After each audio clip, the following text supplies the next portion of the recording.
Imagine que você tá indo fazer a sua prova do vestibular. Só que pra isso você precisa pegar um ônibus. E o motorista do ônibus que você tem que pegar acabou comendo alguma coisa na noite anterior que não fez muito bem. Então ele acabou atrasando. E por conta desse atraso, você acabou perdendo a prova do vestibular. Todo esse bololô fez você entrar um ano depois na faculdade. E por conta disso, todas as suas experiências são completamente diferentes do que elas poderiam ter sido naquele ano. Isso tudo por conta de alguma coisinha que aquele motorista do ônibus comeu e não fez muito bem a ele. Essa situação toda que eu acabei de inventar aqui pra vocês, bem por alto assim, ela explica a teoria do caos. Isso porque, segundo essa teoria, o bater de asas de uma borboleta aqui no Brasil pode causar um furacão lá no Texas. A teoria do caos acabou inspirando o filme Efeito Borboleta de 2004 e é sobre essa história toda que a gente vai conversar hoje. Oi, eu sou a Cibele e sejam bem-vindos à Terra do Medo. Oi, gente, como vocês estão?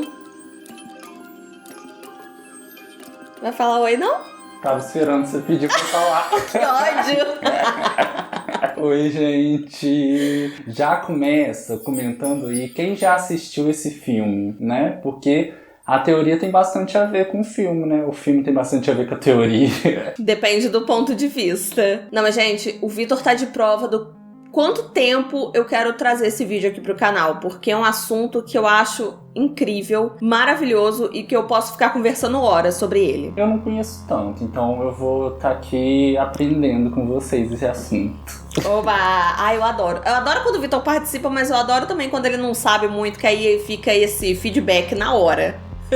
Vamos então conversar sobre isso, mas antes, dá uma conferidinha aqui na nossa descrição, porque nós temos 2 programas de apoio aqui pro canal, que é o Seja Membro, que é aqui no YouTube mesmo, e também temos o Apoia-se, que tem como recompensa um episódio extra de podcast, gente. E vai ter uma surpresa, que a gente vai até sortear livro também. Pois é, gente, vai ter até sorteio de livro pra quem tá apoiando no Apoia-se, então dá uma olhadinha aqui, são valores tranquilos, 5 ou 10 reais, e o sorteio vai ser pra todo mundo que estiver apoiando vai participar do sorteio. E a gente vai dar spoiler de qual o livro é? Próximo episódio.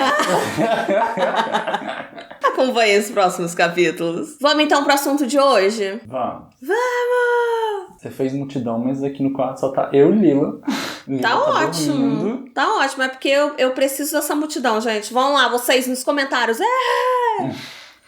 Eu sempre fui muito apaixonado por Efeito Borboleta, e se você tem a minha idade, provavelmente você já assistiu esse filme e gosta de alguma maneira, mesmo que não seja aquele filme uau! Eu até fiz um vídeo no começo do canal que eu tô falando sobre os filmes de terror que marcaram minha infância. Efeito Borboleta tá lá, lindo e belo, brilhando. Mas antes da gente conversar sobre o filme, eu acho bom eu explicar pra vocês, pelo menos assim, com as minhas palavras, com o meu jeitinho malandro, o que é a teoria do caos, o que é o efeito borboleta. Então vamos conversar e depois a gente conversa sobre o filme. Conta da teoria. Certo dia de 1961, vamos lá pra década de 60, um meteorologista chamado Edward Lorenz, ele tava fazendo o seu trabalho, que é prever o futuro. Mentira, é prever o futuro de certa forma, né? Ele tá vendo ali como que vai ser o clima, vai ter sol, vai ter chuva. E, gente, isso não é feito de forma simples. Na verdade, ele estava fazendo ali vários cálculos matemáticos, várias coisas, e pans, e sobe número pra cá e desce número.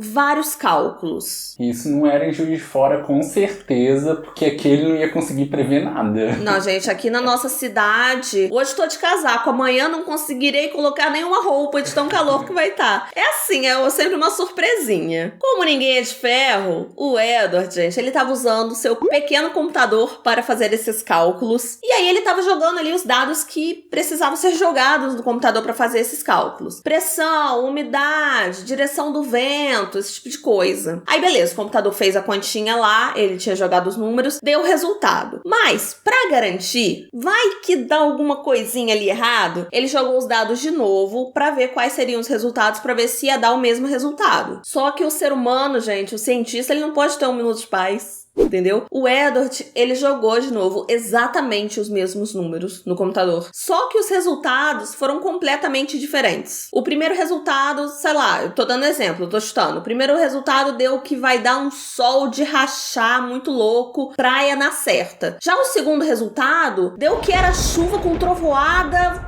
furacão e loucura. Ou seja, 2 resultados completamente diferentes e completamente opostos. E quanto mais distante ficava essa previsão, quanto mais longe ele tentava prever com esses 2 resultados, mais o resultado ficava distante um do outro. Você falou muitos resultados que eu fiquei perdido. Ah, gente. Resultado. O resultado vai ser esse resultado. O resultado é o resultado. Resultadíssimo. Depois de provavelmente se sentir um grande palhaço, o Lawrence, ele conseguiu chegar ali à conclusão do que deu errado ali na situação. Ele percebeu que na segunda vez que ele fez a conta, o computador deu uma pequena arredondada ali nos números, nos dados que ele jogou. Ou seja, gente, a diferença da primeira vez que o computador fez conta até a segunda era uma coisa assim de algumas casas decimais. Era uma coisa tão insignificante que o computador considerou até arredondar. Porque até segundo o computador não ia fazer diferença nenhuma. Foi aí que o Edward, ele chegou à conclusão que uma coisa tão pequena, mas tão pequena quanto casas decimais, gerava resultados completamente diferentes. E para ele era como dizer que o bater de asas de uma borboleta no Brasil pode causar um furacão no Texas. E essa frase quer dizer exatamente isso, assim, que uma coisa tão nada, uma coisinha tão insignificante, que a gente acha, na verdade, que não é tão insignificante assim, pode gerar uma coisa catastrófica. Ô, gente, pode parecer uma fumação muito louca isso tudo que eu tô falando com vocês, mas essa teoria, ela chegou até a afetar a física clássica. Porque tem ali a física, vivendo a vida normalmente, chegou a teoria do caos pra bagunçar tudo. E a física clássica é regida pelas leis de Newton. Calma, gente, vai começar uma aula de física aqui não, tô falando bem por alto, tá? Eu já tava quase levantando pra pegar um cafezinho. Não, porque... tá tudo bem. Calma que... Calma que a minha formação é história, não é física. Tá tudo bem, tudo sob controle. Segundo as leis de Newton, se você tiver os dados certinho ali de uma parada, as coisas certinho, tudo certinho, bonitinho, você consegue prever todo o trajeto de um objeto. Por exemplo, de acordo com as leis de Newton, que a gente consegue prever, a gente não, né? Meros mortais não, mas que as pessoas, os cientistas, conseguem prever, por exemplo, a órbita dos planetas em volta do Sol. A gente sabe qual vai ser o caminho, aí dá pra ver, sabe? Dá pra prever, por exemplo, quando vai ter um eclipse, esse tipo de coisa. Ou, por exemplo, quando dá pra calcular quando alguém atira e o trajeto da bala dá pra ver certinho. Então, de acordo com as leis de Newton, dá pra prever tudo isso. Mas aí chega o quê? A teoria do caos pra acabar com a felicidade de Newton. Porque essa teoria afirma que se tiver alguma coisinha, por menor que seja, um soprinho, alguma coisa que vá variar aquele primeiro número da conta, do cálculo, já era, meu filho. Já vai gerar um negócio que você não vai poder prever nunca. Essa discussão vai para um lado bem científico a partir daqui, porque tem tudo a ver com ciência, essa teoria, a teoria do caos. E eu recomendo até o vídeo do Manual do Mundo sobre a teoria do caos, porque ele explica bem na prática, assim, como funcionam essas variações. É um negócio bem interessante, se você se interessa mais por esse lado da física, esse lado mais científico. Aqui, nós somos um canal, o quê? De terror. Então, é esse momento que a gente vai sair da teoria do caos, entre aspas, pra gente conversar um pouco sobre efeito borboleta. Porque, no filme, basicamente é isso que acontece. É essa teoria do caos, o efeito borboleta, e o quanto as suas atitudes, por menores que sejam, podem alterar alguma coisa que poderia ser completamente diferente. Efeito Borboleta foi dirigido e roteirizado por 2 caras, o Eric Brass e o J. Mike Grumber. E o filme conta a história do Evan, que é interpretado pelo Ashton Kutcher. Ashton Kutcher. Eu adoro falar o nome desse cara. Ashton Kutcher. Como é que você fala o nome dele? Não falo, gente. Não falo o nome dele, não. Eu só não falo. Não tô numa conversa e falo Ashton Kutcher. A gente vai acompanhando ali a infância do Evan. Começa ali com a infância dele, a adolescência. E a gente vai acompanhando, isso é durante boa parte do filme, assim. E o Evan tem uns apagões. Umas coisas assim que do nada ele apaga, a gente não sabe o que aconteceu, nem o Evan sabe o que aconteceu. E aí a vida vai passando, vários traumas, vários abusos, várias coisas loucas. E a infância dele e a adolescência é focado nele e num grupinho de amigos ali, que ele tem uma namoradinha e tal. Eu tenho medo de falar desse filme porque eu lembro de coisas assim soltas e eu não sei se a gente vai dar spoiler aqui. A gente vai dar spoiler? Vamos dar spoiler. Assim, a gente já tá dando, né? Porque eu tô falando da teoria. Não, você não tá entendendo. Eu já vou dar um spoiler do que eu vou falar no vídeo. Esse filme tem vários finais, gente. Eu sou doida pra falar dos finais, então vai ter. Que eu lembro disso, que sempre volta, né? E eu lembro, é esse que sempre acorda debaixo da mesa? Não, ele não sempre acorda debaixo da mesa, mas tem uma hora que ele acorda debaixo da mesa. Tem. Eu lembro dessa cena. Marcante. Nossa, marcante. Mudou minha vida aqui. Gente, quando eu falo que várias coisas, vários traumas aconteceram com o Evan, eu não tô brincando, assim. O próprio pai dele tenta estrangulá-lo. Ele passa por uma... Como é que eu vou falar isso sem ser desmonetizado? Vamos ver. O pai dessa namoradinha dele, dessa amiguinha dele, acaba gravando um vídeo que não é próprio para menores de idade, com 2 crianças. Eu não vou falar mais que isso porque eu pretendo ganhar dinheiro com esse vídeo. Mas também tem a questão de o Evan viu o próprio cachorro ser morto. Tem uma brincadeira que ele e os amigos fazem com explosivos que acaba tirando a vida de uma mãe e um neném. Então, assim, são umas coisas bem traumáticas que acontecem na vida do Evan. Quem já assistiu o filme provavelmente lembra dessas cenas porque são muito, muito fortes, assim, né, pra gente lembrar. E todas essas cenas são acompanhadas de um apagão. O filme, então, dá um salto. O Evan já tá ali na faculdade, curtindo a vida doidada. Ele tá ali com uma garota, coisa e tal, fazendo coisas, até que ele descobre que ao ler os seus diários, ele escrevia uns diários, o psiquiatra, eu acho que passou pra ele. Quando ele lia esses diários, ele acabava voltando nos momentos dos apagões, né? Porque tinha uma lacuna de tempo ali que ele ficava apagado. Ele voltava exatamente nessas lacunas, só que ele voltava com a cabeça dele de adulto já. Então ele voltava consciente de uma outra forma. O que ele pensa? Por que não voltar no tempo e alterar toda a linha temporal com atitudes que talvez salvem todas as pessoas ao meu redor e a mim mesmo? E a gente já sabe, né, como o efeito borboleta funciona, então a gente já tem ali uma ideia do que vai acontecer. Aí toda vez que o Evan volta no tempo, ou alguém perto dele se ferra, aí ele quer salvar aquela pessoa e ele se ferra, aí uma outra pessoa que não tem nada a ver se ferra. Ninguém fica bem, todo mundo ao mesmo tempo, hora nenhuma. É tipo as visões da Raven, né? Que ela tenta ajudar o coleguinha, porém... Exatamente. Mas eu vou viajar aqui. As visões da Raven, eu tenho, assim, a impressão assistindo, vou fazer uma análise crítica das visões da Raven. Mas as visões dela, ela já tem a visão sabendo das atitudes... Não sabendo. Ela prevê. Ela prevê, já contando com as atitudes que ela vai ter, por exemplo, pra tentar impedir essas visões. Entendeu o que eu quero dizer? Por exemplo, ela prevê que... A Lila vai fugir. Que a Lila vai fugir. Aí ela vai tentar mudar isso, vai tentar mudar, mas acaba que a Lila foge de qualquer forma, porque a Visão já tava sabendo que ela ia fazer essas atitudes para impedir que a Lila ia fugir. Ô, gente... As visões da Raven é mais complexas do que a gente imagina. E eu acho que Efeito Borboleta faz o trajeto contrário. Sim, só que no final das contas não dá certo. Não dá certo, nada dá certo, gente. A questão é essa. Viva a sua vida e vai dar errado. Em algum momento vai dar errado, alguma coisa errada. Não tem como, tá tudo perfeito sempre. Depois de voltar ali inúmeras vezes e vários finais completamente diferentes que ele tem, vários resultados da vida dele completamente diferentes, o Evan chega à conclusão de que o problema é ele. Assim, acho que o problema sou eu mesmo. Acho que não vai ter muito jeito, assim, de eu consertar as coisas. Até porque é ele mesmo que tá ali brincando de Deus e manipulando toda a situação pra tentar salvar todo mundo. Aí que a gente chega num momento interessante que eu gosto muito, que recentemente eu descobri que esse filme não tem só um final. Ele tem 4 finais. Tá passada? Você lembra qual o final que você assistiu, Vitor? Faço ideia. Faz ideia, né? Nossa, tem muito tempo que eu assisti, gente. Mas eu acho que eu sei qual final você assistiu por você ter falado que viu ele embaixo da mesa. Sim, eu tenho essa cena na cabeça. Vamos lá. Eu vou contar os finais pra vocês. E vamos ver aí. Comentem aí embaixo ele depois. Cheio de papel. Cheio de folhas, assim. Então não foi esse que eu tava pensando, não. Não foi esse que eu tava pensando, não. Vamos lá. Eu vou contar os finais aqui pra vocês.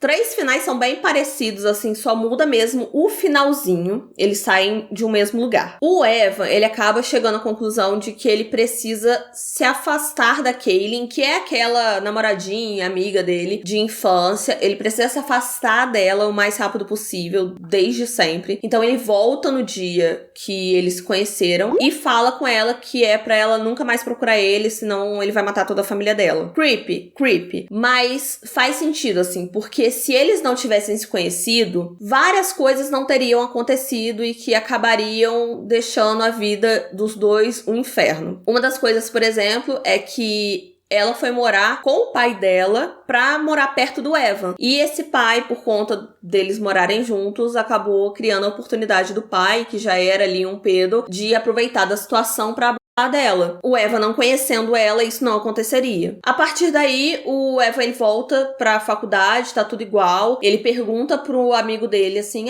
você lembra da Kaylin? Aí o amigo dele não sabe quem é, então ele viu que o plano dele deu certo. Pô, show de bola, a gente não se conheceu nunca. E aí ele queima todos os cadernos dele, todos os diários, pra acabar com isso e ele não voltar mais no tempo. A partir daí, corta pra ele todo engravatado na rua e ele e a Kaylin se passam ali, se cruzam na rua. E a partir daí, os 3 finais. Um deles é que eles passam um pelo outro, aí dão aquela olhadinha, tipo assim... Te conheço. Mas segue a vida, segue o fluxo, ninguém cumprimenta ninguém, afinal, eles não se conhecem. O outro final é que eles passam um pelo outro, mas eles acabam se cumprimentando e... oi, tudo bem? Qual é o seu nome? Tudo bom? Vamos tomar um café? E assim, gente, se você gosta de final feliz, esse é o final pra você, assim, porque eles acabam juntos de qualquer forma. O outro final é que eles passam um pelo outro, seguem a vida, porém, em algum momento dá um estalo no Evan e ele vai correndo atrás dela, só que aí corta o filme, acaba o filme aí, a gente não sabe se o Evan conseguiu falar com ela, se ele falou, enfim. Fica aí em aberto. O final que eu tenho quase certeza que é o oficial, é o que eles se cruzam e não se falam mais, assim. Porque é o final que eu lembrava desde sempre e é o final que passou na TV, assim, quando eu vi. E agora a gente vai falar sobre o final mais obscuro, que é bem obscuro, mas sinceramente é um pouquinho engraçado, talvez. Vamos lá, vocês julgam. Nesse final, o Evan é levado para um hospital psiquiátrico e aí... É nessa cena que ele vai pra debaixo da mesa, porque ele sai correndo do médico. E aí ele não tem, nessa realidade que ele acabou entrando, ele não tem os diários. Ele não escreveu esses diários dele. Ou ele estragou, enfim. Eu sei que não existem esses diários ali ao alcance dele. Então ele corre pra uma sala e encontra... Não sei como, né? Muito... Tinha que ser, né? O destino. Mas ele encontra a fita cassete. Pra quem não sabe, fita cassete é uma fita que você grava coisas, né? Porque às vezes tem coisa de gente novinha aqui, eu não tô acostumada a lidar com gente novinha. Mas aí ele acha... Vai no Google. Vai no Google, joga fita cassete. Aí ele encontra uma gravação do parto dele. Nisso ele assiste e ele consegue voltar. Calma, gente. Eu contando vai ser muito engraçado, mas no contexto do filme é pesado, tá? Do parto dele? Do parto dele, ele nascendo. Ai, a mãe parindo ele. Ai, que desnecessário. E ele volta pra exatamente esse momento, em que ele ainda tá dentro da barriga da mãe dele. E o que ele faz? Se arrepende. Se arrepende o quê? De ter voltado pra lá. Nada, meu filho. O que ele faz? Ele enrosca o pescocinho no cordão umbilical e tira a própria vida ainda, neném. Achei triste. Esse final, assim, ele não foi o oficial porque era muito pesado. Aí, pras versões de cinema, esse final não foi, mas pelo que eu entendi, esse final era pra ser o oficial, assim. Mas por que esse diretor fez tanto final assim? Esse tava muito pesado. Ia ter que aumentar a classificação indicativa e tal, porque é pesado. E os outros? Um feto tirando a própria vida. Os outros, eu acho que eles pensaram assim, a gente tá gravando esse take mesmo, vamos gravar aqui 3 pra ver como é que vai ser. Igual o final de novela, aquelas novelas que tem um assassino que não pode descobrir, aí faz vários finais pra enganar os jornais, pra ninguém ficar sabendo. Chique! Pra enganar o Léo Dias. Chique. Às vezes foi isso, às vezes eles queriam enganar o Léo Dias. Um Léo Dias lá da gringa, né? Mas aí, gente, como eu descobri que tinham vários finais? Um dia eu resolvi assistir Efeito Borboleta. Aí o que eu fiz? Fui ali de uma forma clandestina, porque eu não encontrei nenhum streaming. Aí eu dei um negocinho assim, um glulho, e eu encontrei o filme, baixei e, gente, era o final do feto. Quando chegou nesse final, eu fiquei assim... Tô passada, chocada. Eu nem lembrava disso. Meu Deus, Jesus! Tô vendo pela primeira vez, literalmente. Aí, não é possível, não é esse final que eu me lembro. Eu lembro do final que eles se cruzam e a vida segue. Eu queria ver esse final pra chorar. Quando eu fui pesquisando, me tinha 4 finais, gente, loucura. Qual que você gosta mais? A gente vai deixar até o link aqui pra vocês verem na íntegra. Me falem aí qual que vocês gostam mais. Mas beleza, conversamos sobre a teoria do caos, conversamos sobre o filme Efeito Borboleta, mas como a teoria do caos se aplica no Efeito Borboleta? Apesar de eu amar demais Efeito Borboleta, ser muito chat desse filme, eu tenho que admitir que tem algumas falhas. Tem várias falhas, assim, de roteiro, algumas coisas, mas o que interessa pra gente aqui agora é a aplicação do Efeito Borboleta. Aquelas, né? Revisão do Telecurso 2000. O que a gente aprendeu com a teoria do caos nesse vídeo? Recuperação EAD. Recuperação EAD. O que a gente aprendeu até aqui? Que o bater de asas de uma borboleta no Brasil pode causar um furacão lá no Texas. Ou seja, uma coisinha milimétrica, uma coisa assim, um periquito de um grilo, um negocinho desse tamanho assim, pode causar uma coisa catastrófica. Só que toda vez que o Evan volta no tempo, gente, ele faz uma coisa catastrófica. Ele mesmo. Não é a consequência de um ato dele. Cara, na vez que ele volta pro porão, que é quando o pai da Kaylin tá gravando ali o vídeo e tal, ele mete a mão na cara do cara e fala assim: que isso? Você tá loucão? Eu sei o que você tá fazendo, tá? Não sei o que. Ele fala várias coisas com o cara. Quando ele volta também pra conversar com o pai dele, ele fala como se ele fosse um adulto. São coisas muito grandes, assim. Na brincadeira lá que ele faz, que acaba tirando a vida do neném com a mãe, na brincadeira da bomba, ele se mete no meio e acaba perdendo todos os membros. São coisas muito grandes que ele faz. Uma aplicação do Efeito Borboleta que realmente casaria com a teoria do caos seria, por exemplo, ele voltar no tempo e mudar a posição de um lápis. Isso ia fazer o futuro dele ser completamente diferente. Porque é isso, é uma coisa muito pequenininha, muito milimétrica, que a gente acha que não vai ter problema nenhum, acaba causando uma coisa muito grande. Mas claro que a gente tá falando de uma obra de ficção que, enfim, se a gente compra e ele conseguir voltar no passado, a gente consegue comprar que uma ação dele vai ter uma reação proporcional ao que ele tá aplicando ali. Mas uma coisa interessante é que eu assisti esse filme e eu fiquei muito curiosa sobre o Efeito Borboleta, porque eles citam a teoria do caos logo no início, então eu pensei assim, gente, que nome legal, o que é a teoria do caos? Foi aí que eu resolvi pesquisar. Então isso é uma coisa boa, porque aí as pessoas também pesquisam e mesmo não sendo aplicado de uma forma bem ortodoxa, na verdade, a gente consegue entender mais sobre essa teoria depois que a gente pesquisa por fora. Agora, gente, eu quero fazer uma pergunta pra vocês responderem nos comentários. Se vocês tivessem a oportunidade, vocês voltariam no tempo pra mudar alguma coisa no passado de vocês, mesmo sabendo que isso geraria alguma coisa muito maior no futuro e que você não sabe a proporção disso? Você mudaria, Vitor? Não sei. Não sei. Se eu não te conhecesse. Não, é assim, é essa possibilidade, assim, da gente não se conhecer. É isso que eu fico pensando, porque aí, você falando assim, eu fiquei pensando, se alguma coisinha acontecesse e a gente nunca se visse. Exatamente, assim. E assim, são várias coisas. Às vezes eu me pego pensando, gente, umas coisas muito loucas, assim. Eu, às vezes, fico com medo do meu presente acabar mudando, porque o que me trouxe até aqui agora, tá falando na frente dessa câmera, gravando um vídeo pro canal do YouTube, um canal meu no YouTube, várias coisinhas me trouxeram até aqui pra tá fazendo isso com o Vitor. Então, se alguma coisa acaba mudando no fazendo projeto... isso com o Vitor, meu Deus, o que ela tá fazendo comigo? Gravando esse vídeo, talvez. Filha, acorda. Ó, o Efeito Borboleta, vai te pegar, hein?